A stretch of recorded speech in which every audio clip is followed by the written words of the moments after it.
आज भने म तपाईहरुलाई स्पेशली गर्ल्सहरुको लागि फोकस गरेर एउटा भिडियो बनाउँदैछु जुन चाहिँ अहिले एकदमै ट्रेन्डिङमा रहेको तपाईहरुले खोजिराख्नु भएको जुत्ता डिजायरमा आइसकेको छ त्यो कुरा तपाईलाई थाहा नहुन सक्छ। त्यही भएर तपाईहरुको लागि यो भिडियो बनाउँदैछु र गर्ल्सहरुले एकदमै खोज्नु भएको हेर्नुस् त यो ग्रे कलरको तपाईको नाइकी P6000 हेर्नुस् त यो P6000 हाम्रोमा साइज आइसकेको छ। यसमा चाहिँ 36 देखि 39 साइज आएको छ मोस्टली गर्ल्सहरुको लागि। यदि तपाई आफ्नो बॉयफ्रेन्डलाई दिन चाहनुहुन्छ भने 43 साइज छ पनि अवेलेबल छ यसमा।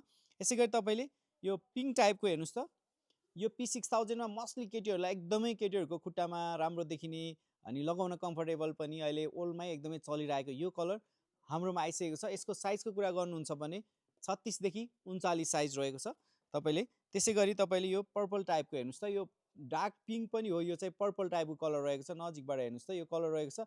यसमा पनि तपाईले 36 देखि 39 साइज सम्म पाउन सक्नुहुन्छ।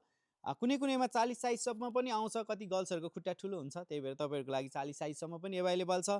यो तीनटा कलर मध्ये तपाईहरुलाई कुन चाहिँ मन पर्छ तपाईहरुले कुन चाहिँ खोजिराख्नु भएको छ डिजायर पोखरा भिजिट गर्नु होला अथवा अनलाइन अर्डरको लागि डिजायर पोखरा इन्स्टाग्राममा मेसेज गर्न सक्नुहुन्छ टिकटकमा मेसेज गर्न सक्नुहुन्छ भने व्हाट्सएप नम्बर छोडेका छौ।